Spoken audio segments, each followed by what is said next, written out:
would say I've seen 3 at the least, and I've had all the way up to about 30, 40 people that have watched online.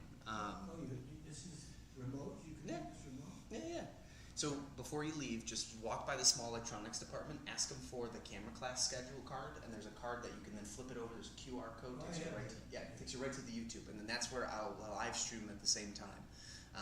So hello to everybody online. Today is camera basics, so we'll get started with that in just a little bit here. But as I was telling people in class, you guys can always show up in person for the class. You can always still do this online, whatever's easier for you. Anybody in the class can just ask a question as they see fit, and then same thing for anybody online right now. Feel free to answer or ask a question at any point in time with the chat. But yeah, we do them both online and in person just to make it easy, especially with when COVID, because we had originally not done this for, I want to say, about a year once COVID broke out. And then through the couple year or two, they decided to bring them back, and they weren't sure with how people would feel about coming in person. So the Ath brothers were like, maybe we should do both. So I got my little computer set up. Yeah, exactly. Makes it easy. So. It beats the ride I took to get here. Exactly. I had a couple people that were coming in from past Chicago, or more going south, and they were like, wait, I could have done this online? I'm like, yeah. But thanks for showing up. Sometimes in person is just better. That's nice. If you have questions with the camera, I'm a visual person. Yeah, I like having the people I like the interaction too. It's like I like the face-to-face, the people interaction. Alright, we got a couple people online here, so we'll just get started on this guy a minute early. So welcome to Camera Basics. So really what we're getting into is that we're trying to graduate away from our smartphone. We're not using that anymore, and we're trying to get either a better picture quality, maybe we came into a camera, maybe we used a camera years ago, and we're not as familiar with it anymore. So this is really just a chance for us to get used to the very basics of controlling a camera. There we go. So where to go when all else fails? I always like to start with this because as much of a resource as I am to answer questions, I'm not always available, and sometimes you need something on the spot. So I tell people all the time, read the owner manual first. A lot of the cameras that you'll get, unless it's a hand-me-down camera, that'll come with a really thick owner's manual that's like 200, 300 pages. If you can stomach to get through that, it is like the Apple's terms and conditions. It's a very long list. But if you can get through it, there is some information on buttons, dials, what exactly those things do, so that's really nice to know too. The other thing that I really like that a customer turned me on to is this imaging resource. They've got a full website, which is excellent, tons of different information on there, and they also have a podcast, which is what that little symbol is there. They're very nerdy and they're very spec-oriented, so they'll talk about the nitty-gritty details of the camera. Probably a little too much, but if that's something you're interested in, definitely worth it. Canon, Nikon, and Sony, all on their website too, break down some really beautiful things, whether that's the aperture, shutter speed, how to pick a lens, what focal length means. So there's a lot of really cool things on their website too. But my favorite resource out of all of them is YouTube. If you type in your camera model on YouTube, you will find 100 videos posted by different people on just your model alone, tips and tricks on your model, and everything in between. So I really think YouTube's one of the best resources. The story I always give was that my grandparents, their bathroom sink was not working properly, and they didn't want to hire a plumber, but they have a grandson that could help them out. So I learned on YouTube real quick how to fix a big leak, and I love YouTube. So the first thing we'll talk about is SD cards. So where do your pictures go, and make sure you have 2 of them. For the cameras that you both have in, for anybody watching online, SD cards are all different. There's different types. For most standard cameras, they're going to be using an SDXC or an SDHC card. Typically, SDHC is a little bit slower. It was used in older technology or in older cameras. SDXC is a faster read and write speed and usually can get your information moved from one device to the other in just a little bit more of a neat, or I would say more less compressed, or maybe more efficient way, if you will. But other cards out there, you'll see XQD cards, you'll see CF Express cards, compact flashes, you'll also see micro SD cards, but again, for the main majority of cameras you see on the market, a standard SD card is what you're going to have. Now, when we look at SD cards, there's many different gigabyte sizes, and there's really no one way to kind of go about it. Some people try to buy the heaviest gigabyte they can find, like a 128 or a 256. Other people just buy like a 16 gigabyte card and they call it a day. You just find what's best for you. If you're really taking photos and primarily photos, there's speed that's associated with all these cards, and you can kind of see 280 megabytes or 280 MB/s, that's 280 megabytes a second.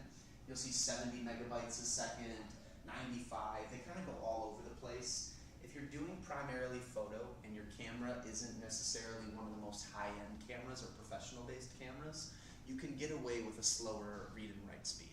If you're planning on taking a lot of video or you're planning on shooting a lot of video in general, even if you don't start right away, I definitely would recommend getting something with a higher read and write speed, just so that way when the camera takes in all that information, it can get it onto the SD card fast enough without you necessarily diminishing the quality of your video or having to wait for things to load, etc. And then as far as the gigabyte size goes, you can kind of go anywhere you want. I at least say don't go any lower than 64, especially if you're going on vacation, if you're on a cruise for a week, you don't have a way to take everything off your SD card. A 64 gigabyte SD card on both of your cameras probably will hold about 8,000 photos. So that might be way more than you're going to take during a vacation. But if you're like me, you probably shoot the same thing 5-6 times to make sure it doesn't look blurry and it looks right. How about raw? Raw files, it'll differ. That I have to look up, but the raw file, the best way to look at it is a regular JPEG is about 8 megabytes, or what's the term? There's gigabytes, and then is it megabytes? Goes megabytes, then gigabytes. Then, okay. So if you're using a regular SD card, or if you're doing standard JPEG, hey there, welcome in. You can have a seat anywhere you'd like. We just got started, so you didn't miss much. If you're shooting a regular JPEG image, that's using about 6 to 8 megabytes on your SD card. If you're shooting RAW, that jumps up to about 12 to 16. That's the Z5, correct? Yes. Yeah. So, and that's, do you remember how many megapixels that is? I can't think off the top of my head. Is that Z5, I think it's still 24. 24? Yeah. 22 or 20. Yeah, so if you're around that part, I probably would say a 64 would be just fine. You're probably looking at cutting your photos in half, so you're still looking at about 4,000 photos you can fit on there. If that seems like it's too little, then I would jump up Oh, to I it. also have a double. Oh yeah, So it flows over to the other. then you're perfect. And yeah, you don't have to worry about that. But when you're shooting RAW, imagine that it's going to take double of what a standard JPEG is. And the reason I say to make sure you have 2 of them is if you look at the back of your SD card, it's a copper strip that's on the top there. That's the contact that makes with the camera. That copper can get worn out. It sometimes can be hard to read. So with that, if you have at least 2 with you, or if you have 1, you're always running the risk of, if it doesn't work, your SOD for the most part, or yeah, I know what I'm saying there, SOL. But yeah, your SOL if you don't have them. So my recommendation always is to make sure you have 2 of them just in case. Backup is always better than not being prepared with a backup. I always say the same thing with batteries too. I typically always recommend you have at least another battery with you in case, number 1, you didn't charge it, or number 2, the battery starts to get worn out or you use it a bunch. It's important to remember that your picture shouldn't live on the memory card. The memory card is a device in order to transfer the photos from one thing to the other. And it's important too that you don't use the camera to transfer the photos, and I'll talk about that in another slide when we go through how I recommend transferring your photos from one to the other. But again, the SD card is meant for you to have your photos go from one device to the other. The camera's doing all the work for you. The SD card is saving that work, and then the SD card is going to help you transfer that to your computer, your cell phone, or another device. And like I told these guys, if you have any questions while I'm talking, just interrupt and ask. So my first steps that I always recommend is to first start by turning off your camera and at least wait 5 seconds. If you go out on a shoot and you're doing a bunch of photos, when you turn your camera off, hold it to your ear. You can hear everything on the inside cooling down, turning off. It's important that we give the camera a couple seconds before we remove that card, only to make sure that everything else on the inside is finalized. Sometimes too, if you're using a slower SD card and you're shooting video, one of the things that you might notice is if you turn the camera off, it'll have like a loading screen on the front of the camera, like it's taking a while to load. And that's because the SD card is still trying to read all that info, write down all the information that you just captured. So wait at least 5 seconds, make sure the camera's done. You can kind of hear that audible sound of it powering down from the inside, and then go ahead and remove your card. Place it into a card reader, that's what I always recommend to do, and try to avoid using your camera to transfer the photos to your device. The reason we want to do that is because by keeping the camera plugged into the computer, we're running the risk of damaging or accidentally hurting our camera or our laptop. The story I always use is if you have a dog, or let's say that you got, maybe long nights, you got a glass of wine next to the computer or a bottle of water. If anything falls and damages the camera, that could also damage the SD card. And it's a lot cheaper to replace an SD card than it is to replace the camera. The dog too, if the tail is wagging, all it takes is one knock, and then not only is your camera going down, but then that computer's probably getting pulled with it.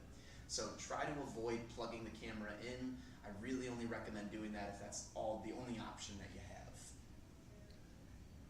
As far as SD card readers go, there are tons of different models out there. There's high-end models, which again, for the cameras that I'm seeing right now, I don't necessarily think you need something like that, only because they also read some of the higher-end SD cards that are good for shooting video on some of these higher-end cameras or professional-based cameras.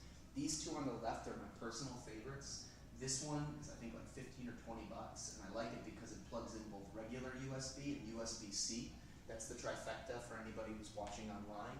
And then the USB hub on the other side too is really good because you can actually charge multiple devices off of that hub while it's plugged into your computer.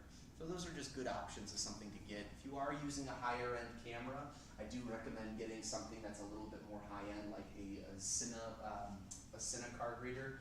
And all that means is that it can scan things like a CF Express or a compact flash, which again, for your cameras, you don't have that, so no need to worry.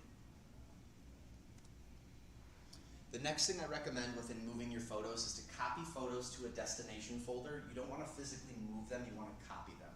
Reason being is when you make a duplicate copy of something, you're not physically removing it from one device and moving it to the other, you're just duplicating it. So if that SD card does get ruined or something goes wrong during the transfer, I'd say 9 out of 10 times those photos that you tried to copy over will still be on the SD card. So you're giving yourself a backup as you're moving stuff over.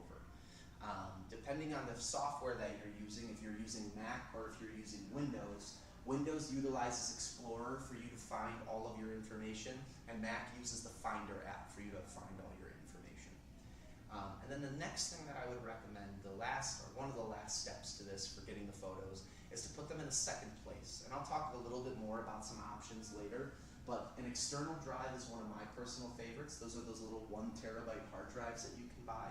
It's a great way for you to have everything, and if you're someone who doesn't like logging in and using cloud-based solutions, it's nice because you can keep it by your desk. I actually keep one by my desk and then one in a safe under my bed, just in case something, God forbid, ever happened to the house. I can ensure that that one's safe.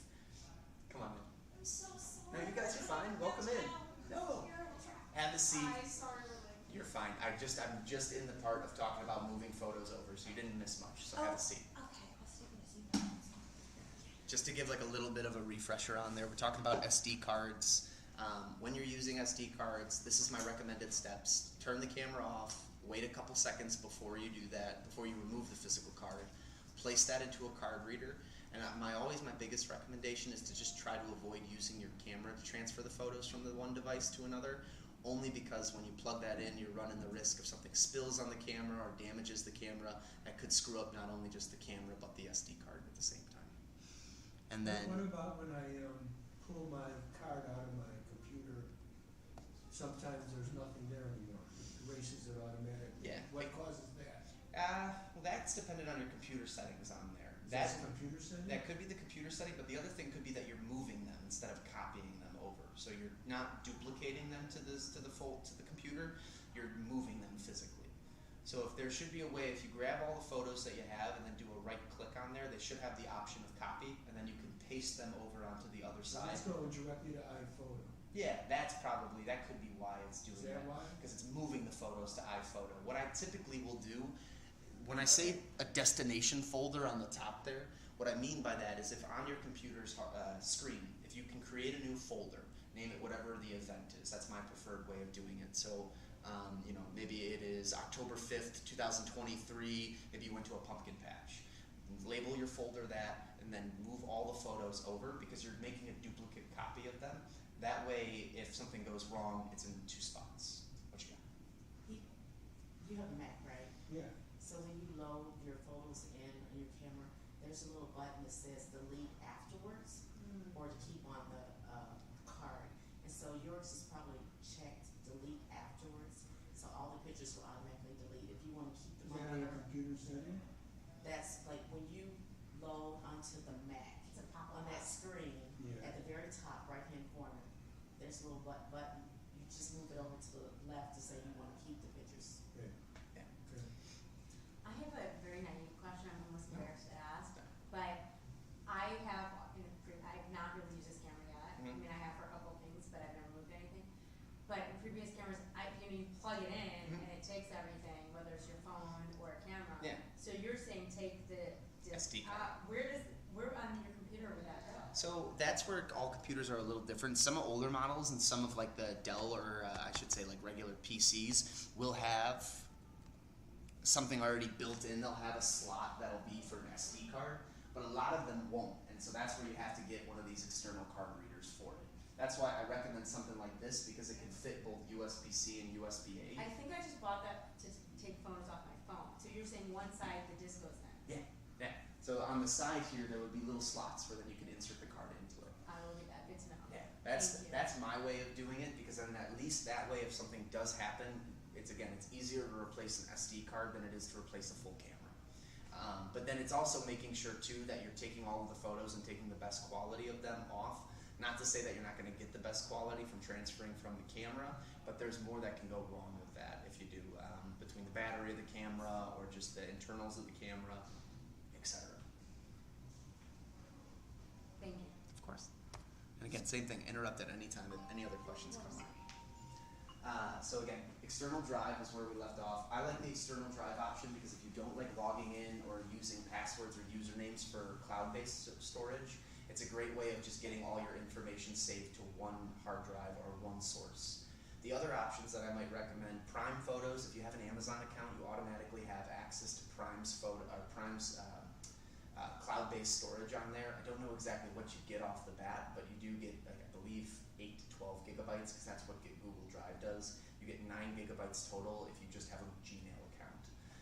But same idea.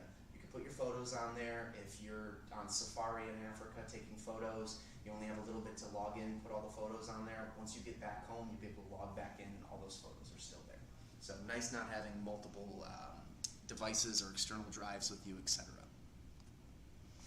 The next thing that I would recommend, and this goes into then deleting the photos off the old card too, eject the card before you physically remove it. So on most of your computers, you'll be able on the Windows, on this, usually there will be a little icon on the very bottom of your screen, and then you're able to eject the card from the bottom. On Mac, if you just drag it to the trash can, it'll automatically give you like this little arrow going up that says eject. Once you eject it properly, make sure it disappears from your computer completely, and it should give you a little message saying eject successful. You want to then remove it and format the card in the camera. Formatting will erase all old information on the card, and it also prepares the card so it's ready for your specific model of camera. I had a customer once ask, is that necessary? And the answer truly is no, it's not necessary to do. The reason you want to do it is that, let's say you're out and about, you're shooting video or photo. If you format the card, it could be a difference of getting an extra 20 photos on your SD card versus not getting an extra 20 photos. So it's just making sure that the card that you're using is specifically formatted for the camera that you're using. So it helps to do it, I recommend it. Does it hurt the card formatting it No. many times? No, no. The only thing that can hurt the card, I would say, is just continuous use on there. We were talking earlier that the back of your SD cards have little like copper strips on there, and that's how they make contact with the camera. When you're constantly removing and taking out of the camera, that can sometimes wear the copper down, and then sometimes they won't read inside the camera. So that's why I always recommend having 2 SD cards whenever you go places, just to be on the safe side.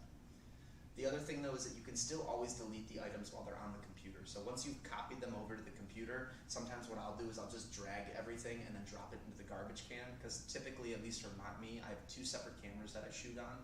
Those cameras have their own SD cards, and I don't cross the SD cards over. So I don't need to format necessarily because the cards are always being used with the same cameras. which in many of your circumstances that might be the same thing too.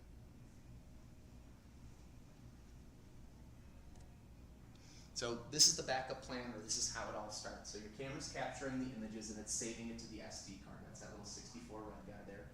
From there, you're inserting it into the computer and downloading it into a computer. Definitely would recommend having a folder on your home screen or on your desktop that you can drag all the photos to. That'll help copy them over. And then these are your two solutions. You either want to do a hard drive or a cloud-based solution so you have a backup to your computer. Again, if you spill something on the computer goes missing, something goes wrong, that could be a vacation worth of photos, or your business that you're losing all these photos on. So it's important to have a backup to all of that. When we talk about backups, some of my personal favorites, like I mentioned earlier, Google Drive is probably the one I like the most. I haven't used Prime Photos, so I can't speak on it too much. OneDrive is great too. A lot of people for work use Microsoft Office or Outlook for their email. OneDrive is something that Microsoft has, and I believe it's already included with your Outlook, so that's a good option too. My personal favorite though is the Adobe Creative Cloud, only because not only do you get cloud-based solution with that, but then you also have the ability to get their editing services on there, so things like Photoshop, InDesign, Lightroom, and even some of the movie editing stuff like Premiere Pro. That's all available on the Creative Cloud. You do pay a monthly subscription to it, so I will warn you off the bat with that, but you do get like 50 or 70 gigabytes worth of storage right off the bat, so that's pretty nice. The other thing too is that Creative Cloud kind of acts like an open conversation for your photos or for your work. So like if you are editing and you're like, I don't know how this looks, my friends are saying it looks good, but does it actually? You can have it where people can comment and give you either tips or tricks or critique you a little bit. So if that's something you're interested in, Adobe Creative Cloud's great for that. So this is my favorite part. We're going to go through a tour of the camera. So if you want, take your camera out, you can look at it. I'm going to break down, this is a DSLR that we're looking at, a Nikon DSLR. So depending on the model of camera, if you have mirrorless or if you have DSLR, it might differ. But no matter what, the buttons and the settings are all basically the same throughout the whole thing. So if any questions pop up during this, just interrupt. But first thing I mentioned, DSLR versus mirrorless. What's the difference? DSLRs are more of the old school technology. SLR is the single lens reflex, and then it's a digital single lens reflex. All that basically means is way back in the day, when you had film, the mirror would be right here, and when you were ready to take your photo, you'd be able to look at what was called a pentaprism, and that would then push the light or push what you were seeing through the mirror through the optical viewfinder. There would be a little, what's the term, lever, if you will, or a crank is what you'd call it, and that would pull your film across the camera, so that way when you click the trigger and pull the photo, the mirror would kick up, it would burn the film, and then the mirror would kick back down, the crank would then push your film to the next side, and you'd get ready to take the next photo. Eventually, when DSLRs came out in the late or early 90s, they started putting just an image sensor on the back of the camera. So now, when the light comes through the camera, that mirror kicks up, it stains the image sensor, and then you're able to see it on the back of your screen. Now, the new technology, they don't need the mirror anymore. That makes the camera much lighter, much easier to use in a lot of circumstances, and smaller too from the pictures down below. So instead of having the optical viewfinder, you now have an electric viewfinder. The light is putting that into the sensor, and the sensor actually has wires that are then hooked up to that. So again, it's, for the most part, mirrorless is going to always be better than DSLR. It's faster, it's better in low light situations, it's slightly more accurate when we look at light, and it's also less clunky too. You're looking at a DSLR on one side and mirrorless on the other, and then also same idea on the side profile of the camera too. For the most part, you're going to see most DSLRs go away within the next year or so. Nikon announced that they're done with them after around this year, and then Canon at the current moment really hasn't said too much about it, so I can't really speak for them. But you will see DSLRs go away. Their lenses shouldn't, so if you are a fan of DSLR, you should be fine there. So the first thing we'll talk about is the top of the camera. So first thing I always like to talk about, and it's kind of goofy the way they're labeled, but power switch, pretty self-explanatory. Typically somewhere around your trigger for your camera, there's going to be a on and off switch. That's what powers your camera on and off. Turn it one direction on, turn it the other off. In between that button is going to be a shutter release. That's your camera's ability to capture the image. Typically with a shutter release, if you do a half squeeze on there, that's going to be your focus on the camera. On some of the cameras, it might show green boxes or green dots. That's your focusing points that you have there. Some of the older models might not have that, but you'll notice that the camera kind of goes in and out. You might hear something in the lens. That's the focusing motor as it's trying to focus on whatever the subject is. Just below all of that, we have the video start and stop button. So when you're using your camera, there's a little red dot on most cameras that just starts your video for you automatically. You don't have to switch to any video settings on the camera. It just automatically starts shooting your video. Under that, we have exposure compensation. Now, exposure compensation is usually symbolized by a little box, and there is a plus and a minus sign on there, typically a white plus and then a black minus. The idea of exposure compensation is your balance of light on the camera. You look like you got a question. Is it not on there? No, would it have an A in it maybe? Wouldn't have an A. Let me look for you. So in your case, if you flip it over, it's probably going to be down here, and if it's not here, then it's going to be in one of the settings on there. So typically, if we have this guy set to go to automatic and see if it pops up, okay. And then if we look, actually, I'm not going to see it on here because that's the automatic setting. Let's go program auto, and then if we look, the Q button. So we should then be able to find an exposure compensation. If not, sometimes this dial.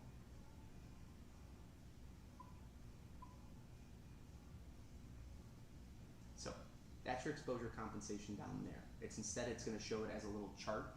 All exposure compensation does is if you go to the plus side of it or the minus side of it, it'll make your entire image lighter or darker.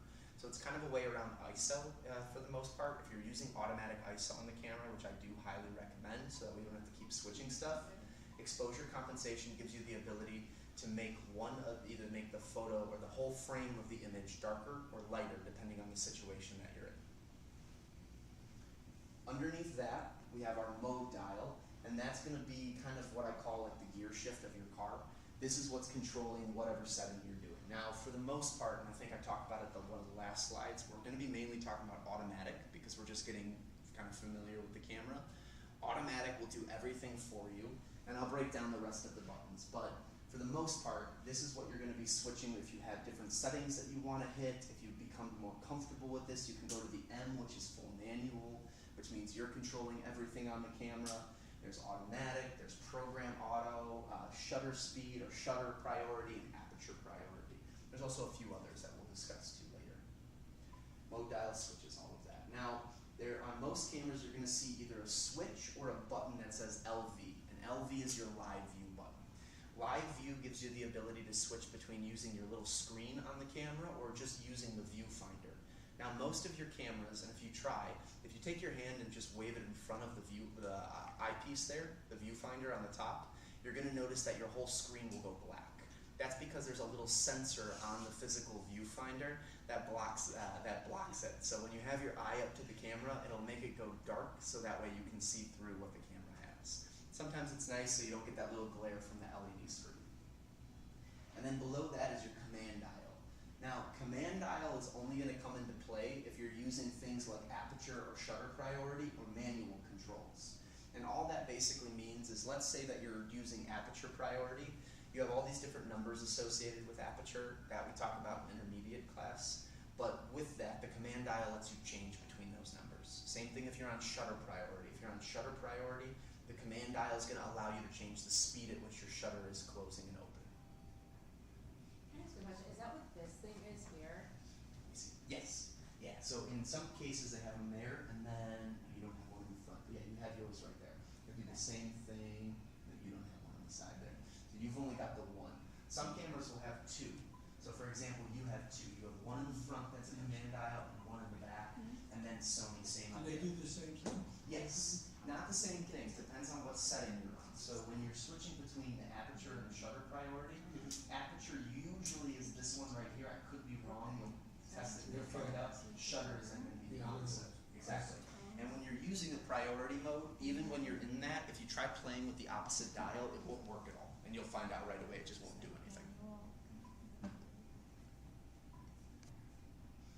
And again, start with auto. The reason we start with auto is because if you get too fancy with it, you try to use the other settings, photos come out blurry, they come out very dark, they don't look saturated enough, they just look funny. Let the cameras start teaching you everything that you need. From there, then there's ways for you to find out what your camera is choosing to do, and then you can kind of mimic that with manual settings and regular controls. So that mode dial that we were talking about earlier, everybody's dial is going to look a little bit different. So depending on what you're coming from. For example, this is a Sony dial down below. This would be an old school Canon dial, and actually no, yeah, this would be Canon, and then this is going to be an old Nikon dial on the side, or more of an updated Nikon dial. The main things that you're going to be looking at on here, which should be on the next slide, are these guys right here. These are the traditional settings that you'll see. So if you see a green square or something that just says auto, or an A with a plus symbol, that's going to be your auto control over settings and functions of the camera. That is your camera choosing to do everything for you. You just have to frame your composition in the camera and then shoot the camera. Full manual gives you control over everything of the camera. And the main things that we're controlling on the camera are going to maybe be our shutter speed, our ISO, and our aperture priority. And we'll talk more about that in the intermediate class, just not to confuse anybody today. A or AV on your camera is aperture priority. Aperture is the best way to describe that, is your depth of field. So it's your foreground to background relationship and how that works.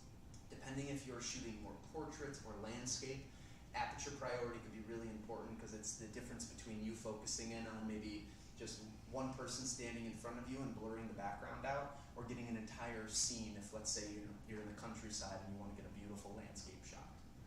Shutter priority, or TV, S or TV, is going to be the speed at which the shutter is opening and closing in the camera. Typically, if you're shooting still images or you're shooting something that's not moving, I would keep a slower shutter speed. The faster something's moving, the faster you want your shutter speed to move to get that image. So that's just something to keep in mind. And again, we talk more about that in the intermediate. P stands for program auto.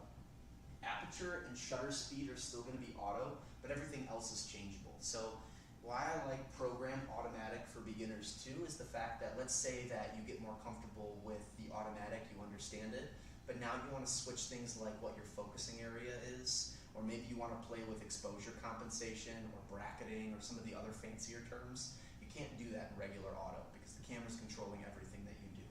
Program auto, on the other hand, though, you can hit the menu button and change some of the features on there to make it more customizable to you, while still allowing the camera to do all the work for you. And then B, which sometimes is on cameras, sometimes it isn't. It's more of a shutter speed setting that you'll see. That means the camera is fully customizable, but as long as you're holding the shutter release, the camera will stay open. So we talk a little bit more about this in the intermediate class, but bulb is what that's called for, and that basically is a long exposure.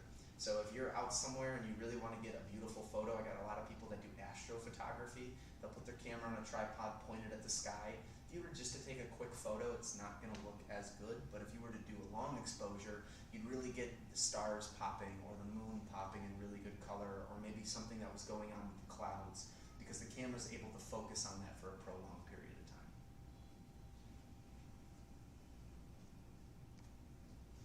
Scenes. Now this is something you won't see on a lot of cameras, but possibly on a DSLR you might see this. You might just see the word scenes wrote out. And that's just going to be a little bit of a fancier version of automatic, but all of the things in red, if you have this on your camera, are going to be automatic modes. All they are, though, is more of a specialized mode. So the little thunderbolt going down, that's no flash. The little head is going to be a portrait. The mountain with the clouds, landscape, macro photography or close-up photographies, the flower. The guy running is going to be more of your action or sport photography. And then the little white box with a person and a star, that's going to be your nighttime photography. That's just you telling your camera that this is specifically what I'm about to do, and then the camera's job is then to figure it out. Most modern mirrorless or DSLRs, though, won't have this anymore because their regular auto is going to be more than enough. So keep that in mind if you don't see scenes on your camera. Going back to the side of the camera, so on some cameras you're going to have a flash button. Flash is usually indicated by a little thunderbolt coming down. Press that and the flash will pop up. If you're using automatic, the camera's job is to automatically sense that the image is dark, and so it should automatically pop the flash up. For some and most, I would say, new mirrorless cameras, Sony would be a great example, the Canon that you guys have there is a great example, you won't have a flash on the physical camera. That being said, because the camera doesn't necessarily need it, mirrorless cameras have really good ISO that are very good for low light situations, so you might not necessarily need that, and if for any reason your photos are still too dark, that's where playing with either the exposure compensation or the ISO is important, or just buying a flash. That would be the next step. The reason that they wouldn't put a flash on there is that for the model of camera that you have, it's probably not strong enough, it wouldn't be strong enough to put a cheapy flash on the top there. That would be the mindset that I If would you put an external flash on the camera, will automatic still control it? Yes, depending on the flash that you get. Some flashes are very complex and they require you to type in things like your ISO on there, your shutter speed, they have more manual controls, but most every flash has the ability just to switch to automatic, and you just let the camera do what it's doing, the flash will then respond to whatever the camera sees. Even if you're manually controlling the camera, you can set the flash to auto and let the flash do its thing based on whatever settings your camera does. So you can do that. Function button, or FN, multitude of different things that this can do. Typically with an FN button, nowadays they're going to be more customizable. So you might see like a C1 or a C2 button on there. But typically there are either different functions that you can set the function button to be. That could be bracketing, that could be a quick way for you to get to ISO, that could be a quick way for you to get to, let's say maybe your focusing parameters on how you want the camera to focus in. There could be many different things that it does. It also could be a control menu. On one of my cameras, it actually switches me to this menu where I then can set and change different things on my camera. So everyone's camera will be a little bit different with that FN button, but typically it's one of two things. It's either going to be a menu button, or it's going to be a button that you can set and control for it to do multitudes of things. Underneath that, we're now talking about our lens a little bit more here. So we have our zoom ring. If you have a prime lens, and a prime lens just means that it's one number. I should probably start by saying lenses, we determine lenses focal lengths by their millimeters, That doesn't actually equate to any like millimeter size on this. It's not saying that it's 18 millimeters because it's whatever distance. There's a long science behind why they chose that terminology for the camera. I don't have that answer for you. But the millimeter size is kind of your way of gauging what your viewing angle is. So typically the lower the number is, like an 18 there, the more wide of an angle you're going to have. The bigger the number, the more tight of an angle you're going to have. We talk about it again in the intermediate class where I break down what the different lenses really mean or stand for on this guy. But for this case, this camera has what you would call an 18 to 55 millimeter lens. For most introductory cameras, that's a good number that you'll see. You'll also possibly see the numbers 24 to 70. You might also have a camera that shoots with a 24 to 105. Those are very common lenses. If you have a lens that has those numbers on there, has multiple numbers, then you have what you call a zoom ring. And that's your camera's ability for you to toggle distance or viewing distance that you're seeing. And you can switch back and forth between that. In front of that, and sometimes behind with these new mirrorless cameras, you're going to see a focus ring on there. And depending on what you want to do on your physical camera setting, you can decide whether you are automatic focus or manual focus. Sometimes the lens lets you decide too. There's a button on the lens that you can switch.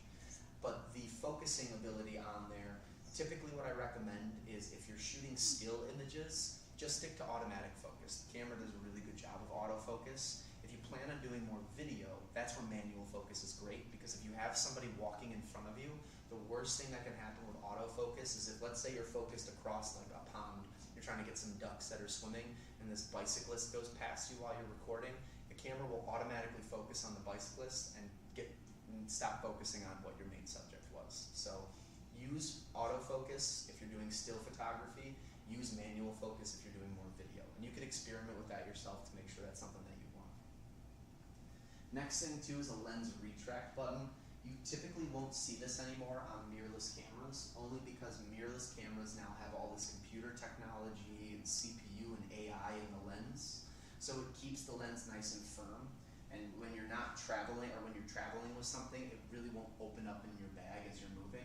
But some of the old DSLR models and even some of the old mirrorless models, the lens didn't necessarily have all these fancy components on the inside.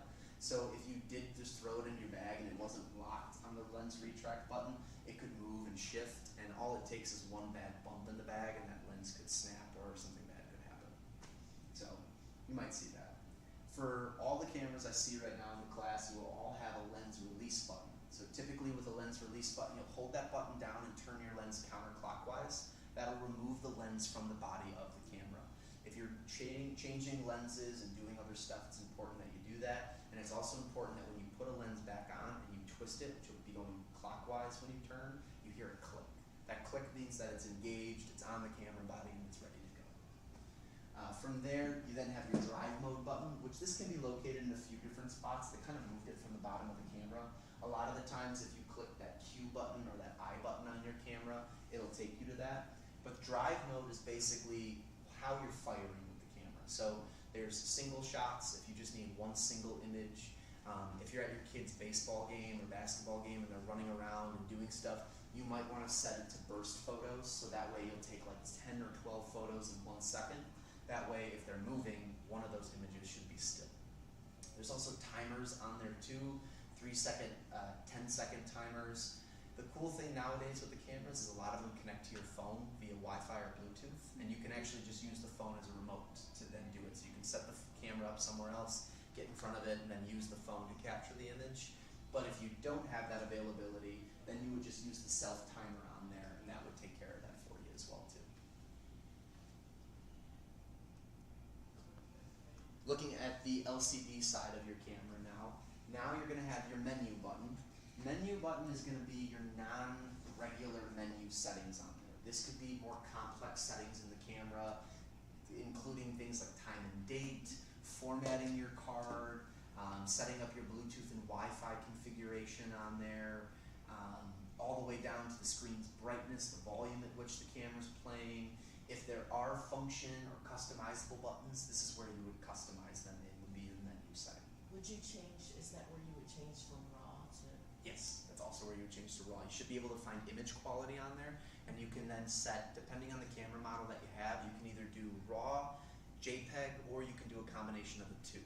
And if you are experimenting with RAW, we do talk about editing that in the advanced class. I might recommend, if you're just starting with RAW, do both. So that way you can see what the compressed file looks like compared to the uncompressed file of RAW. It's just a little helpful in case that for any reason you're like, I don't want to do RAW anymore, I'm just going to do JPEG. At least you have a good JPEG.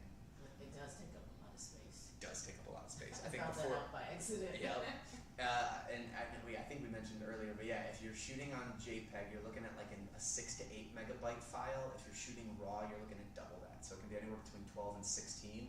And if you've got a really powerful camera, and Sony would be a pretty powerful brand with that, it might even be more than that. My files, I think, go all the way up to 45 megapixels, but that's also because megabytes, but that's because my camera shoots at 61 megapixels. So it's just a bigger camera. It's just a bigger megapixel sensor. Diameter adjustment. For any of my 4-eyed friends, if you are looking through the viewfinder there, it might be really tough, it might look blurry, and every time you focus, you might be like, I don't understand why it doesn't look right. The diameter adjustment acts like a pair of binoculars does, where if you adjust that little dial next to all of your viewfinders, you'll tune it in for your eyes specifically, so when you look through the viewfinder, it looks proper. I'm wearing contacts right now, but when I wear glasses, I don't want to put my glass up to the physical viewfinder because I'll get a little bit of like reflection from all around. So I'll kick my glasses up and then look through my viewfinder. By doing that, I have to switch this every time I go between contacts and non-contacts. Otherwise, it'll look blurry in some cases, non-blurry in the others. From there, you have your info button. That's usually on most cameras, or it should be somewhere on the camera. Now, my favorite part about the info button is that when you're shooting an automatic, let's say that this photo was one of your best photos that you took, the one that's on the little LCD screen for anybody who's watching online. If that was your favorite photo and you were like, the lighting looked great, the picture looked great, if you press the info button, it should give you information about what the camera decided to do for you for that photo. It'll tell you what its aperture was, what its shutter was, what its ISO was. It can even give you more detailed information like a histogram, which again I won't get into today, but that's more of an intermediate item. But it's a really useful tool for people who are beginning. I always recommend shoot in automatic and then press the info button when you find the photo that you like the most. The hard part with photography when you get into the manual controls is that it's all touch and feel. It's what looks best to your eye and what you think the photo looks best as. And there's no one way to talk about it, or there's no one answer for everything. It's not just, okay, there's this much light coming through, use only this ISO, and oh, this person's running towards you, use this shutter speed. There's really no one way with that. That's why they give you so many options, so many different settings on there. The info button though breaks down that photo and gives you that information. Can you point out where that is on Yeah. here, because I don't think I see it. Sometimes the info button won't be on the physical side of the Oh, camera. okay. What it'll instead be, yeah, so you don't have one, but if we turn this guy on, do you have any images already on here? Probably from around If we hit play, and then we just click Halloween set last year. on this.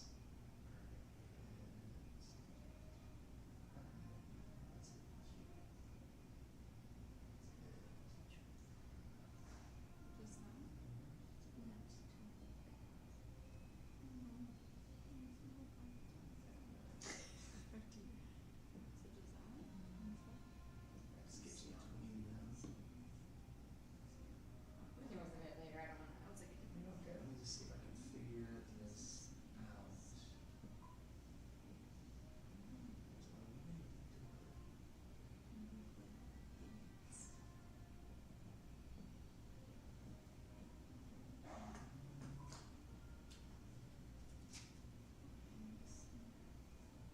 We're gonna figure this out after class. Thank you. So I used to see me after class. I always wanted to say that. Thank you.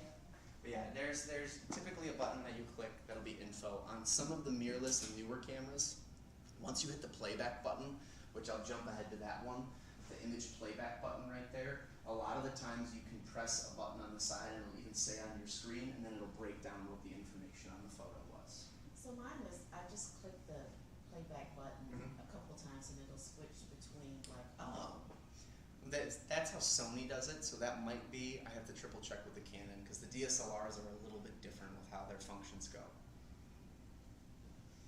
From there you have your focus and exposure lock. Now, the best way I can describe focus and exposure lock is if, let's say, back in the day when you were in school, you get your headshot taken for the yearbook.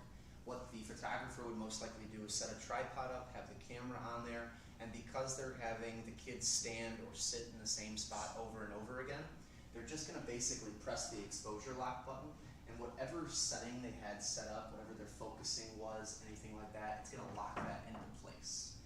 So every time someone moves and someone sits down, instead of having to readjust your focus and switch your lens around, do anything like that, you could basically just have the kid sit in front of you, readjust slightly, and then take the picture. The other place that a focus or exposure lock would be great is if you're taking product photos for something. Let's say that you are going to be shooting multiple items on a white surface and your camera's not moving in any way. You could set the camera up on a tripod, or I would definitely recommend tripoding it so that way it has stability and it stays in the same spot. And then you can put your item down, take your picture, remove the item, put another item down, take the picture, and it should lock onto that target the entire time. So you don't have to keep readjusting your focus or having to do any other manual controls. So that's what the focus and exposure lock does. It locks in whatever your focusing setting was and whatever your exposure compensation setting was. Image playback, we talked about that, that's pretty self-explanatory. Press the button, that'll then pull up the images that you just took. Using the multi-selector tool, you're able to scroll through those guys and see what you did. And then the OK button, a lot of the times will either be something you use to click on for a deleting button, which is a little trash can on there. That also could be for you to change settings on your camera. So if you go to menu, you'll use the multi-selector to scroll around, and when you get to something you want to play with, you'll hit OK. Pretty easy. I button, now this is where I button and the FN button can be different on every camera, and like with your Canon you have a Q button on there, which is basically the similar function to the I button. The Q button, I button on there, and I think it might not be on the physical body of the camera, I think it's in the screen. It's a weird transition right now with these cameras, because some of them have all the buttons on there, and then some of them they're built into the screen. So I button, Q button, FN button, very similar. If you press that guy, that should give you more more menu settings on the camera. That also could just be your ability to switch between your focusing parameters, possibly bracketing, ISO. With my camera, it lets me change white balance on there. It does a little bit of different things with filters or hue and saturation. So the I button can be a multitude of different things, but the easiest way is it's going to be something that will help you manipulate the photo at hand, not necessarily like the menu button, which lets you change settings on the interior of the camera, like JPEG RAW, or formatting your card, or time and date, etc. Another thing that's useful to most people, or some people I should say, is the demagnifier and the magnifier button on the camera. All that means is when you've taken a photo and you're like, I really like this one of the tricks I use to make sure it's in complete focus is I'll magnify into the photo and I'll look at the small details on the camera. Does the hair of my subject look good? Does the lighting look okay? Was their hands moving, especially if I'm doing something with sports or activities? I always like to then take a look with the magnifier to see if I got them in the perfect still motion. Not necessary if you don't really care too much about blurry photos here and there, but it's a really nice way of checking yourself to make sure things don't look blurry or out of focus. This is one of my favorites. I had a customer send this to me and they said my camera doesn't work. Your camera does work. It's just, again, we're not doing the automatic setting on there. We're trying to get a little too ahead of ourselves. We're playing with things that we don't understand yet. Start with automatic. Get used to the feel of letting the camera do the work for you. We'll look at that info button, but use that info button to tell you and show you what exactly your camera is doing for you. It helps a lot because it breaks down exactly what your camera did on automatic to show you maybe and educate you more on, okay, it was overcast in the building, the photo looks great, what did it set the ISO to? That makes sense. Or my subject was right in front of me, the black background is slightly blurred out, what did it set aperture to? You get all that information from there, which is great. Another thing to remember too is your camera isn't a smartphone. There's a lot of features that the smartphone has that a camera does not, and vice versa. There's a lot of features that the camera has that a smartphone won't. I have a lot of people that come in and they say, well, my iPhone or my Samsung does this, that, and the other. Will my camera do that? And in the short, yes, and in short, no. There's certain things, and I can't really think of them off the top of my head, but if you play with your phone's camera and you compare that then to your real camera, some people get a little bit frustrated, but once you take the time to fully understand your camera, there's not too much that the phone and the camera, or I should say the camera can't do that the phone can't. Really why we're moving from a phone to a regular camera is because we want better image quality, we want better video quality, we're looking for a higher end product to either show for our business or our kids or our family or our vacations, whatever have you. This might seem silly, but holding the camera I think is really important on there. With using the camera, arthritis can occur, and also so can bad posture, and a lot of carpal tunnel is a big one too. Make sure you're holding it right. It might seem silly, but my biggest recommendation, and I think she does a really great job in the two images here, is keeping at least one hand on the side of your camera and one hand under the lens / the body of the camera. The typical reason you want to keep one on the lens is to control the physical settings on the lens. So if you're zooming in and out, if you're manually focusing, using the camera's functional dials on there or rotating dials can really only be accessed if you have your hand on the lens. The body or the grip of the camera is on the right side most of the times, and that's where your hand is going to basically have all of its grip on it. The other thing too is keeping your elbows down. I always recommend that. I get some people who like to plant up and like to have their elbows up, and not only do you look silly, but you're also asking for people to bump into you, which could ruin your shot. And if you don't have a camera strap on, like she doesn't right now, all it takes is for one person to bump, that camera falls out, and then you're out $1,000. So keep your hands down, keep your elbows down. Another thing that I like to do, and she shows it really nice here, and he does on the bottom there too, try to keep your elbows into your chest. Your elbows can also act as more support on there. So the two things I like to play with, when I have that camera strap around my neck, I'll pull it nice and taut. That'll give me a little bit more stability on the camera, and I'll also get my elbows tucked into my body. That helps just me keep a better platform for the camera, so that way I don't shake as much or wiggle. Tripods, monopods are great, but if you don't want to lug that stuff around, just keeping good posture with the camera and keeping a good grip on it could make or break a good photo from a very blurry or shaky photo. The last thing too is try to keep your back straight as much as possible. possible, because having to bend or move can really become uncomfortable, and if you have lower back problems, it's not a fun time. So again, elbows in, arms down, one hand on the lens, one hand on the body, and try to keep good posture, and you should have a pretty easy time holding your camera. It's an important thing, but I think people forget about it. Sometimes they'll get hyper-focused on one part of their photo. Now, mind you, there could be that you're only taking a picture of, this remote or your products that you're taking pictures of for your business. So it might just be one plate of a dinner that you just set up. But if you're just focused on one portion of the plate when you're taking your photo, it might not look right because you're only focused on one thing and you're missing the entire image. So shoot or focus on the entire image, then shoot, and make sure you shoot through the entire photo. It's not just one part of the photo, you're capturing an entire image. We are, I think, blessed at this point that we have things like Adobe Photoshop where you can go through and use generative AI and get rid of a car that's in your photo that you don't like, or if there's a little bug flying around, you can circle that and get rid of it without having to have crazy Photoshop skills. So there's always ways in post for you to edit and fix your photos, but if that initial photo doesn't come out right, then it's just gonna be a garbage. So focus, then shoot, and shoot through the entirety of the image. And because sometimes you're so set on focusing on like that person or whatever, you don't see that they're standing right in front of a pole, and it's like the pole is Coming like out of coming their out of their head. You're not focused on the light. It could also be something in the background that's moving, and it also could be, there could be a How many multitude of times? different things. I know. If you or the camera is moving, you will get blurry photos. So again, when you're taking a photo, when we're talking about keeping everything stationary, make sure that you do your best to do that. I have friends that try to run and gun and take photos at the same time, and I think that they're silly because it's like they're deleting 80% of their photos and 20% came out good, and it's like, just relax. Like, slow down, take the photo, don't move, and then you should get a pretty clean and crisp image. So these are my tips and tricks for taking photos. This is stuff that I learned when I was still in school. This is very basic.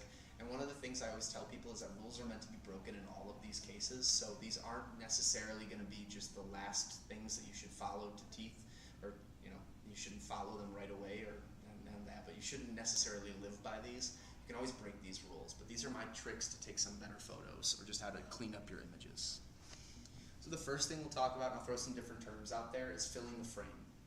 So within an image, if you have really ugly negative space, and we'll consider that our subject is the woman and everything around her is our negative space. It's stuff that we don't necessarily need. It doesn't add to the photo. It can actually detract. So in this case, we have really bad shadows that are coming from the different parts of the wall there where it's coming out. We can see the molding of the wall on the bottom where we can see the grooves and everything else. You can even see part of the ceiling. We don't need that for a headshot. If this is for her profile picture, if this is for an application to a job, all we need to really focus on is her. And in this case, it is a headshot, so we're really just focusing on the main part of her being there. We've trimmed out most of the negative space, and we're just focusing on our subject as the main profile.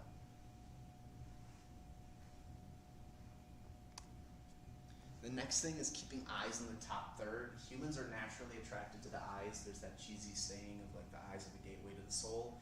A lot of the times that is the case when we look. First thing we'll look at as humans are either bright colors, more abstract forms, or eyes, especially if they're figurative. In this case, if we break the photo down and have it cut into thirds, so you have a top, a middle, and a bottom, trying to keep the eyes in the top portion or right at the line is going to help just bring more influence or bring more eyes to your picture. Even if you look at the headshot that we have, her eyes are going to be at the top third of the photo. And you'll see that trend as we keep looking at photos, that most photos that I have on here, most headshots or just pictures of people, their eyes are more on the top third of the photo. And the last thing too is focus on the eyes, especially when we're shooting humans and we're shooting people. Eyes can be very expressive. They can show a lot of different things. In this case, she has her eyes and they have multiple colors on there, like a green that's turning into blue.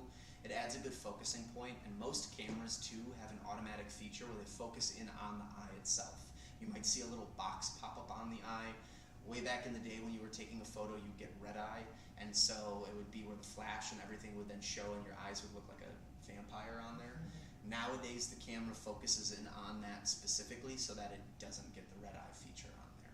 So focusing in on eyes really helps. Same thing though, for eyes are in the top third of the picture, making it a little bit more inviting, bringing people in a little bit more to see. I say get on their level with this. When you're shooting things that are small, and this could include animals, this could include if you're doing miniature work, if you're shooting products, stuff that you're designing, if you're shooting it from a distance or shooting it from above, you can kind of create this hierarchy scale where you're looking down or looking kind of off at a product, and in this case, you know, kid's birthday party.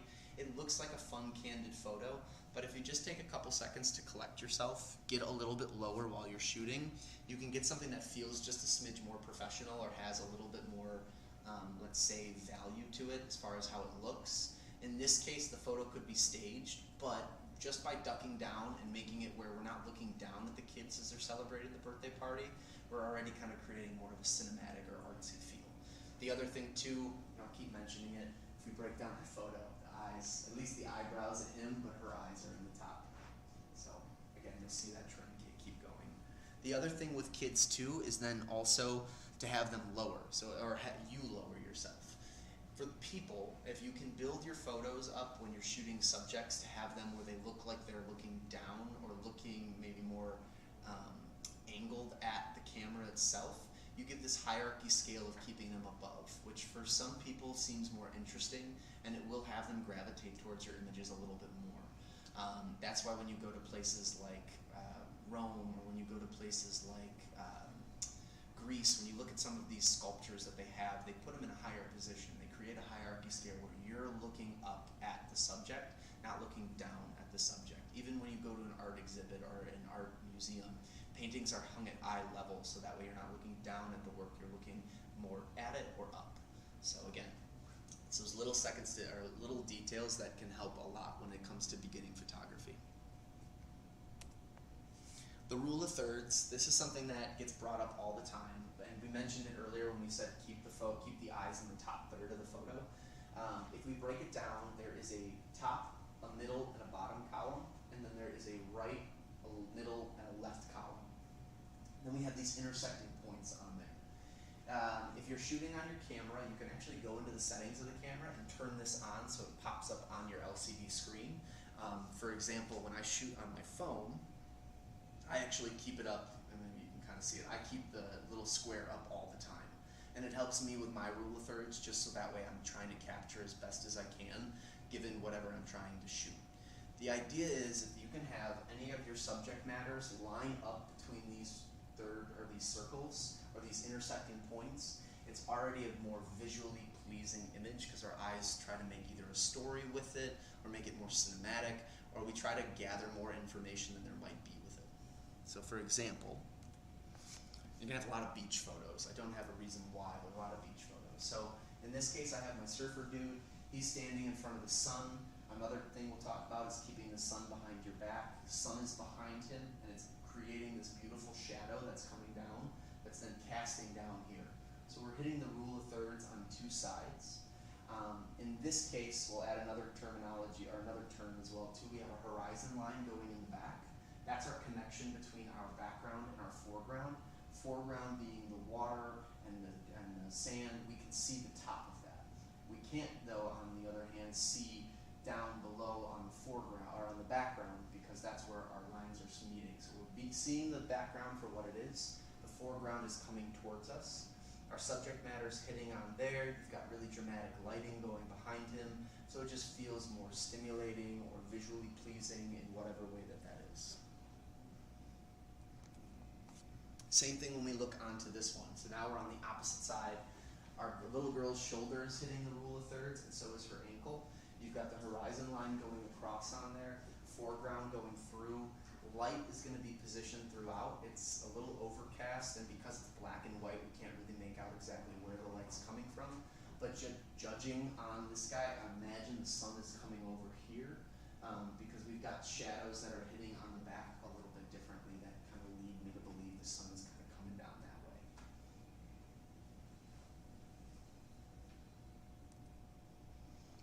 Another one, this one kind of bothers me because I feel like if mom and dad could just move over a little bit more, this would be similar structure no matter what. We have our subject matter staying on both sides of the rule of thirds, creating more symmetry with the photos. You have buildings on both sides, which are all going inwards, kind of leading to what you'd call a point. And from there, we just have lines that kind of lead to symmetry. We have these two that are leading to symmetry. The kids are pulled forward, so that way it doesn't create such a great height distance between the two.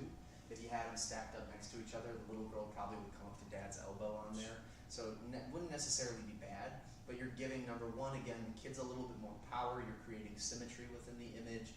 You're working on the hierarchy scale where you're getting down and shooting upwards. And you're not really creating something that looks, I would say, I don't know where I was going to go with that term. I can't think of what I was going to say, but you're creating a more stimulating image. Probably something that you would frame and put in the house or put above the fireplace, or maybe this would be the Christmas card you're sending out to everybody, and what have you. The last one, and this one breaks my rule of, or breaks that first one I said about getting rid of negative space. In this case, we have Jim, and he's hitting on the rule of thirds on this one. His eyes aren't necessarily in the top third of the photo, but his eyebrows are, and so we have that upper part of his face there. The reason on this case I would say that we're not chopping off all this negative space, if you have watched the show before, is the fact that when they're doing these little interviews on there, a lot of the reason they'll keep that stuff in the background is for context of where they're at. If you've watched the show, they're most likely in the conference room right now where they're doing a little mock interview, and he probably said something quirky, and that's why he's doing his little smile. So, again, another way of looking at it, rules can be broken on there, but trying to keep within that rule of thirds will really help a lot. Sun on your back. This is a kind of a goofy one. So this is a photo, and I've had some people kind of debate on how they see this photo, but initially, when you look at the bad side of the photo, the sun is going to be some positioned up here, or in some position up here. The light is shining through, and given how he's not opening himself up, we're getting these harsh shadows on his face because the hat is low, the fish is in front of him, there's really no illumination on there. And a fish naturally has scales and slimy. There's light that can be reflected off of it.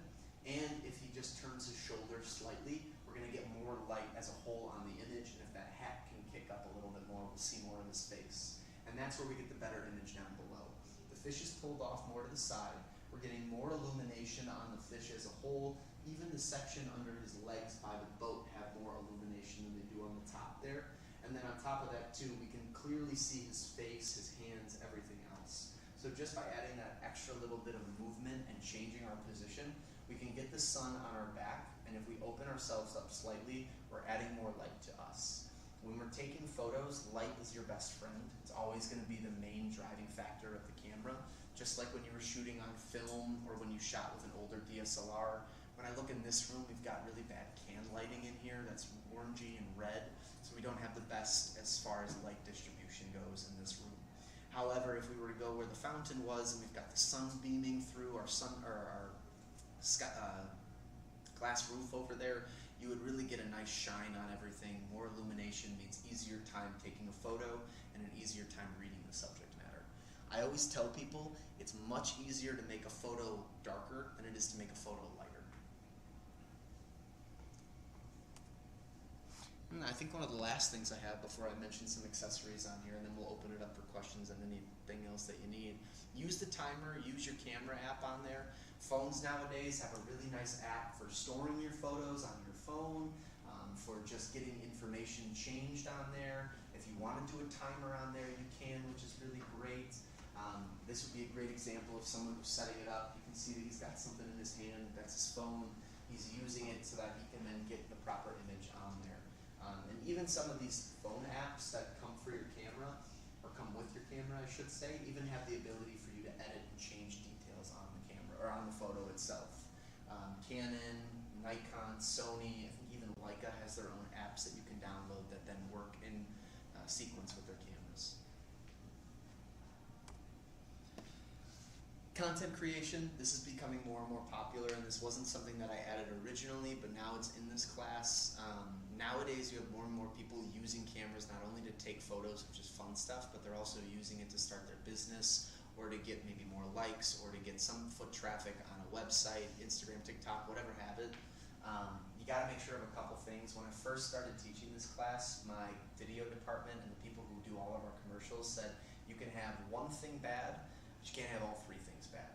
You have video quality, lighting, and then the sound.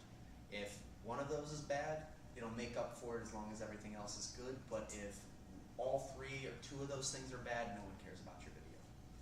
So video quality, have proper lenses and have proper camera body and settings. Again, this goes back in the beginning of this, but making sure that whatever you're buying is appropriate for you. I have a friend who does clothing and they use a 2001 Sony camcorder to take all these pictures and videos. It fits for their brand. They made it work. It looks very vintage. It has this kind of grimy look to it, but it helps for what they're doing. If you're doing stuff with food or you're doing stuff with maybe more high-end fashion or with real estate, you probably don't want a 2001 camera. You want something more modern. Have the proper lenses for that too. If you're shooting things like real estate or indoor photography, you probably want to go more wide angle with your lens so you can get the room and get this kind of more dramatic, bigger than life sense to show your customers or your clients. If you're doing food, you might want to zoom in a little bit closer and get the details of how everything looks on there. So it's important to make sure that you're picking and choosing what you need for the job. Stabilization's a big part of that too. If it's shaky, especially videos, people don't like that. It's not the Blair Witch Project. They want stability on there. So have a tripod, buy a gimbal. They're important to have. Tripods for sure I would recommend, especially if you're doing still photography of products or items or even real estate stuff. I think it's a great tool to have. They even make monopods, which are a little bit less in weight, so if you're worried about carrying stuff around. Gimbals are great if you need one. And that's where I would say if you're shooting videos and you're moving a lot, or you start to notice that you need to walk and a tripod isn't the way to go, gimbals will give you that nice stabilization. If you have to swing back and forth, the camera stays nice and steady on that. Lighting, you've got on-camera lighting, things like light squares or light cubes or LED lights, that's great too. We talked about natural lighting and keeping the sun on your back and trying to open yourself up a little bit more. Natural lighting and sunlight is your best friend. Don't forget that when it comes to cameras. But studio lighting is great too. Like I mentioned, we have pretty bad lighting in here. It's dramatic, it's moody, it adds to the environment. It's warm lighting, so it's nice for this room. But as far as for studio or taking photos, we probably want an overabundance of light because we can always make images darker, hard to make them lighter. And then mics. The microphone that comes in your camera reminds me a lot of the speakers on your TVs. They're kind of garbage. They don't really design the cameras to have the best internal microphones, just like they don't make TVs to have the best audio quality on there. That's where sound bars come in. That's where, in our case, microphones come in. A little shotgun microphone is a great way to go. You insert it on the top of your camera. It would go on the hot shoe portion, and then it would plug in. There should be a plug on the sides. They have these little flaps you can pull on your cameras that should have the plugs where a microphone would plug into. Most mirrorless cameras will have that. DSLRs, because they're not necessarily the best for video, you might not see that on there. Other microphones you can get too, they make smaller little portable microphones, like wireless microphones, and those are some of my personal favorites because, like right now, I have one of those on. So my microphone is connected to this guy, which is then hooked up to my vest up here, so you can't see it necessarily on me, but all of the audio that I'm recording for the video is coming through this little microphone on the top there. More condensed, more pointed towards me, so I'm getting specific audio rather than more of the room's ambient sound. And then other things for content creation, the beautiful part about it becoming more and more popular with YouTube, blogging, all this stuff, is that a lot of camera companies make a content creator kit, where you're gonna get things like a little mini tripod, a remote, a microphone. It's a weird term, but they call this a dead cat. It's just because it's a fuzzball. I like to call it a rabbit's tail to be more PG, but yes, it's technically called a dead cat. You'll find that on there. Grips. Some of these guys, like even for Sony, they'll give you an SD card so you don't have to buy one right off the bat. But this is a great way to get into things if you're looking to just kind of jump into content creation. And they make them specifically for different models of cameras, so that way you don't have to buy just generic stuff off the shelf. If you do have a higher end camera, they typically don't have something like this. That's where then you probably want to start piecing it all together. And then last thing I'll talk about is recommended accessories. I definitely think that the top 5 are the most important important things to have. If you're buying a brand new camera, you're gonna get a strap in there. You don't have to worry about getting a strap. If you don't like the strap that you got, they make some really nice ones out there that are leather, more padded, quick release, just ways for you to navigate the camera a little bit better, especially if you're putting it on different things. A lens cleaning kit is great. I shoot the Chicago Polar Plunge every year. I get in the water with waders on and I'm letting people just splash me and it's terribly cold. But every time people splash me, water hits the lens, and because it's so cold outside, it freezes almost immediately. So if I don't have a rag with me, all of my photos look like broken glass. It looks terrible. So I have to constantly use a cleaning kit just to make sure that my lens stays safe while I'm doing that. That's just a nice thing to keep around. Don't use your t-shirt or your sweater or your jacket. That's a big no-no. Get a microfiber cloth if you wear glasses. Just carry that around with you. It does help a lot with making sure your lens doesn't get scratched. One of the expressions I talk about in the intermediate class is to marry your lenses and date your body. Eventually your camera body will become outdated. It'll become old. It won't shoot properly anymore, but the glass that you're investing in should transfer over to another camera. Whether that be the same brand or whether that mean you buy an adapter to move it over at a later time too. A bag is great for transportation, extra battery, extra memory card. Again, always have 2 memory cards, and I think the same goes for batteries. If you didn't charge one or you had a brain fart and you forgot to bring one with you, at least you have a backup, and it's always great. A tripod if you need one of those. External hard drives are great too, like we talked about. Various filters. They make standard UV filters, which are great for just protection of the front of the lens so it doesn't scratch. You can get fancy and get neutral density, which go between more of a UV and a polarizing filter. Polarizing filters are available too, and a lot of the times people ask, when do I know I need one of those? If you find yourself taking pictures and you notice a lot of high glare or a lot of high shine points while you're taking photos, for example, if I look out onto the fountain right now, with the way the light is bouncing and reflecting off of that and the floor, there's a lot of glare. Polarizing filters or neutral density would help cut through that really nicely, and we wouldn't see that register on the camera or photos as much. Additional lenses, which we'll talk more about lenses in the intermediate class, and then classes and workshops. I teach this class for everybody, so customers feel like when they're buying a camera, they're, at least have somebody to talk to about it so they know what they're doing. But there's so many groups out there and free classes and YouTube and everything else where people will walk through just your model of camera, explain every nitty-gritty detail that you really need on it, and it's a really great resource to have. And same thing with workshops. I have a gentleman who's part of this club called the O'Hare Shooting Club. There's a special part on the tarmac for the airport where these guys can line up and take photos. They have passes that they have to wear and everything, and it's really cool the shots that they get under the plane and the engines. It's fun. I really like it. Same thing with the Botanic Gardens too. They have a cool workshop where all these people meet up and they take pictures throughout the botanical gardens. They then get to compare and contrast in like a gallery setting, and whoever's photo does the best gets to be on the magazine or the newsletter for that month for the Botanic Garden. So there's really cool options to get more involved so you become more comfortable with your camera too. And then my favorite quote is, "The bitterness of poor quality remains long after the sweetness of the low price is forgotten." Just because you got a deal on something doesn't mean it's great, so keep that in mind. Photography is one of those really goofy industries where, if you're a painter, you can paint with Crayola paint and you'll probably make a good thing if you're trained and you have something.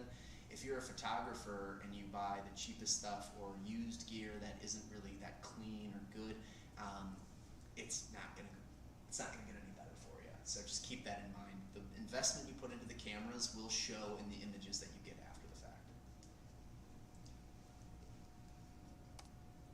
And that's all I got for you guys. Next week is going to be the intermediate class. So again, we'll go into things like the f-stop, your shutter speed, ISO, the manual controls of your camera. And we'll also talk about lenses, understanding focal length, how focal length and zoom acquaint to each other, and then kind of just the intermediate parts of all of that stuff. So if you guys don't have any questions for me now, which I'll answer anybody's questions now too, but if you want to ask me at a later time, that's my email, that's my phone number. If you ask the guys in Small Electronics for my card, they'll give you that too if you don't want to take a picture or write that down. And then same thing, if anybody who came here from a further distance, if you want to grab one of those camera class schedules, I do this all online and it's streaming at the same time.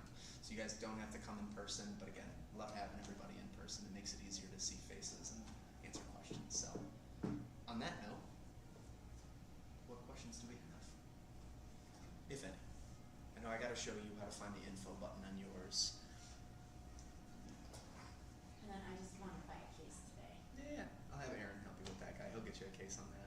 But You know, I don't know. any questions? Yeah, I have one, particularly me. Okay. Will you be able to help me figure out how I can send the camera to the phone? Yeah, Oh, absolutely. yes. Yeah, I don't know Thank how. you for asking, I I don't, wanted to know I that. didn't understand anything they told me on the video Yeah. or anything. It just Yeah. seemed like it was crazy. Let me find. I can look it up in a second. I'll cut the video because right now I only have 2 viewers and nobody's asking for questions. I'll pull it up on here and I'll show you what apps to download on your phone, and then we can walk through it. It does take a little bit of time, but we can get through that. Okay. Yeah. Do you ladies have any questions for me? We do, but I think it's more involved, so we might ask you in class then. Understandable. Okay. So. We're having trouble with our video camera. It keeps changing focus on us, so. Got it. So that probably is going to be the automatic focus on there. So we can talk about that. Any other questions? No. Awesome. All right. So let me cut the video on this, and then let me start by answering the questions for the apps, and then we'll take a look at your guys. Thank you so much. Of course. Thanks for everybody watching online. Thank Appreciate you. ya. Have a great night, and I